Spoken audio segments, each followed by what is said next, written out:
Bien-aimés dans le Seigneur, je vous salue au nom de Jésus. Une fois de plus, nous bénissons le nom de l'Éternel pour la grâce qu'il nous accorde en ce jour et pour la manne qui nous a été dispensée ce matin par son serviteur, le frère Francis, qui est monté à la chair ce matin et qui nous a donné cette manne qui viendra du ciel pour notre édification spirituelle. Nous avons donc été édifiés dans le livre de Nombres, chapitre 23, verset 9. Bien-aimés dans le Seigneur, ce texte nous présente en effet, comme l'a dit le pasteur Théo, l'impuissance de la malédiction liée à notre position en Christ et de la crainte que nous avons vis-à-vis de notre Dieu.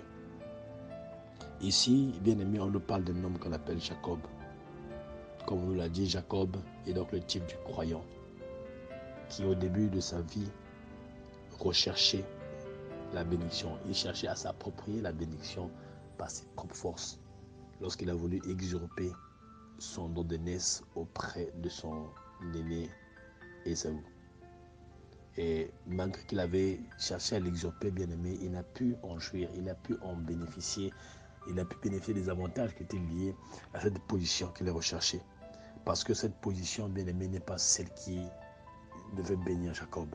C'est comme aujourd'hui, il y a des croyants qui recherchent la bénédiction en voulant mettre des pots de bananes au service, en voulant mettre des pots de bananes dans la famille, en voulant détourner par la malice, occuper des positions pour recevoir des faveurs, pour recevoir des privilèges, afin d'après eux, d'être à l'aise et de pouvoir jouir d'une très grande bénédiction.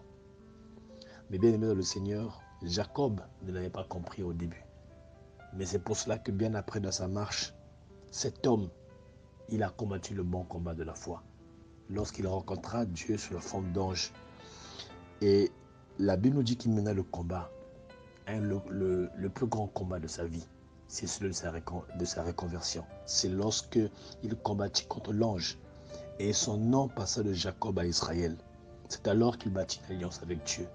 C'est alors qu'il est devenu héritier de Dieu. C'est alors qu'il est rentré en possession du vrai héritage qu'il recherchait depuis le début, mais qu'il croyait trouver derrière l'usurpation du droit d'aînesse qu'il avait pris auprès de son aîné. Bien-aimé, si la Bible nous dit combat le bon combat de la foi, c'est qu'il y a des combats que nous allons mener qui ne nous mèneront à rien, comme l'a dit le frère Francis. Identifions les combats dans lesquels nous nous engageons et identifions quel est le gain qui se trouve derrière ces combats. Lorsque David a voulu mener le combat contre Goliath, il a demandé quel était le gain qui se cachait derrière ce combat. David était donc le type de croyant qui, lorsqu'il vaincra Goliath, allait donc bâtir une alliance avec la fille du roi, qui n'est autre que les bénédictions qui s'attachent au Dieu que nous prions, que tu vas obtenir lorsque tu auras vaincu Goliath. Bien-aimé dans le Seigneur. Mais Jacob ne s'est pas arrêté par là. Une fois, et cette position qu'il a acquise en Christ a été rendue visible aux yeux de ses adversaires. Regardez comment ce que Balaam le voit. Une fois que Jacob avait combattu le bon combat de la foi, une fois qu'il avait acquis la position que Dieu lui avait réservée avant qu'il vienne sur terre.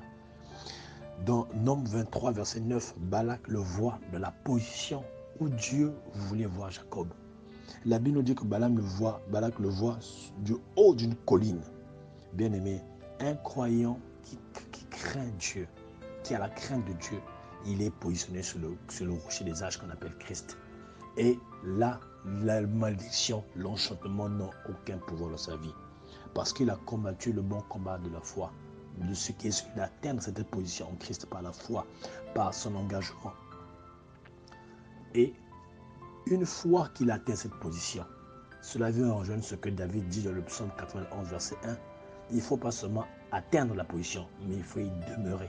C'est pour ça qu'ici, Balak lui-même dit, c'est un peuple qui a sa demeure à part, mais qui ne fait point partie des nations. C'est-à-dire qu'une fois que tu atteins cette position en Christ, tu n'as plus part aux œuvres mortes du monde. Tu ne laisses plus ta position, tu ne transites pas quand cela t'enchante, tu descends dans le monde pour te vautrer encore dans le péché et repartir. mais tu demeures dans la présence de Dieu. Et c'est à cette condition-là, bien-aimé, que tu rentrera pleinement dans ton héritage et que l'adversité n'aura point d'effet sur toi, bien-aimé dans le Seigneur. C'est alors que tes adversaires rendront témoignage. Il dit qu'on ne peut rien contre lui. Parce que nous aurons compris que non seulement il faut atteindre la position en Christ, mais il faut y demeurer comme Jacob. Bien-aimé, voilà ce que je voulais partager avec vous pour commencer la journée. Que Dieu vous bénisse abondamment au travers de cette petite exhortation. Au nom du Seigneur Jésus-Christ. Amen.